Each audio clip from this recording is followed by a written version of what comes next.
자, 여러분, 매일 하는 집안이라면 어떤 생각이 드시나요? 귀찮은 노동? 혹은 끝없는 숙제? 오늘 그 생각 완전히 뒤집어 드리겠습니다. 우리가 밥을 먹고 빨래를 개고 청소를 하는 이 단순해 보이는 일상이 사실은 전 세계적으로 엄청나게 치열하게 연구되어 온 하나의 과학이라는 사실 알고 계셨나요?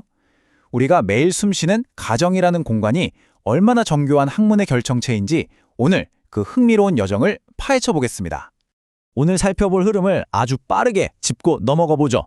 조선시대의 엄격했던 전통부터 시작해서 미국에서 어떻게 이게 과학으로 탄생했는지, 그리고 수십 년간의 진화를 거쳐 전 세계적인 이론으로 또 한국의 현대 교육으로 어떻게 자리 잡았는지 훑어보겠습니다. 자, 첫 번째 파트입니다. 조선시대의 뿌리, 즉 전통과 근면의 시대죠.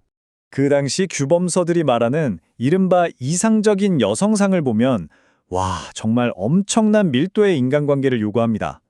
부모님께 효도하는 딸이자 며느리여야 하고 꾹 참고 순종하는 아내, 지혜로운 엄마, 게다가 친척들과는 화목하고 손님 대접까지 완벽해야 했거든요. 자신을 희생하고 타인을 챙기는 부덕이 곧 가정을 이끄는 핵심 원리였던 겁니다. 근데 사실 여기서 굉장히 흥미로운 모순이 하나 발견됩니다.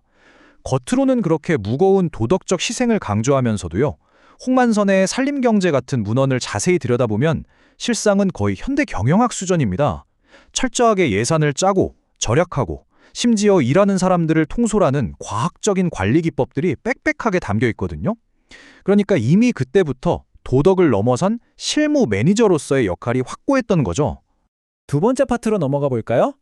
이제 바다를 건너 19세기 말의 미국입니다. 드디어 학문으로서의 형태를 갖추기 시작합니다. 1897년 이 해를 꼭 기억하셔야 합니다. 마리아 팔로어라는 학자가 자신의 교과서에 아예 가정관리라는 타이틀을 달아버렸거든요. 그저 어깨너머로 배우던 집안일이 공식적인 하나의 과학으로 인정받고 첫 깃발을 꽂은 아주 역사적인 순간입니다. 팔로아의 이런 파격적인 시도 이후에 레이크 플래시드 회의라는 역사적인 모임이 열립니다. 여기서 가정관리는 단순한 가사노동이 아니라 정말 필수적인 학문 분야다라고 아예 못을 박아버리죠. 이후에 미국 가정학회가 설립되면서 수십 년간 이어질 방대한 이론적 연구에 진짜 판이 깔리게 됩니다. 세 번째, 과학적 진화의 수십 년입니다. 이 학문이 어떻게 덩치를 키웠는지 보시죠. 진화하는 과정을 보면 정말 껑충껑충 뜁니다. 1920년대에는 그저 돈이나 물건 같은 눈에 보이는 자원을 관리하다가 30년대에는 사람, 즉 인적 자원으로 눈을 돌리고요. 50년대에는 가치와 의사결정을 논하더니 70년대에 이르러서는 집 전체를 아주 거시적인 시스템으로 보는 엄청난 도약을 이루게 됩니다. 여기서 1950년대를 조금만 더 파고 들어볼게요. 이때 갑자기 의사결정이라는 키워드가 툭 튀어나옵니다. 왜 그랬을까요? 여러분이 지금 마트에서 샴푸 하나, 휴지 하나를 고를 때도 사실 이 50년대의 변화를 겪고 계신 겁니다. 전쟁이 끝나고 경제가 확 크면서 가정 내의 선택지가 그야말로 폭발했거든요. 기업들의 경영 방식이 가정으로 스며들었고 옛날 방식으로는 도저히 감당이 안 되니까 집안에서도 끊임없이 의식적인 선택을 해야만 했던 겁니다. 그래서 1973년 그로스 같은 학자들이 마침내 체계적 접근법이라는 걸 내놓습니다. 한마디로 집은 그냥 콘크리트 벽돌이 아니라는 거예요. 가족 간의 감정이 오가는 심리 사회적 체계와 돈과 시간을 쪼개 쓰는 관리 체계가 거대한 톱니바퀴처럼 맞물려서 외부 세상과 상호작용하는 아주 다이내믹한 우주라고 정의를 내린 겁니다. 자, 네 번째 파트입니다. 글로벌 이론과 접근법. 이제 시야를 전 세계로 확 넓혀볼까요?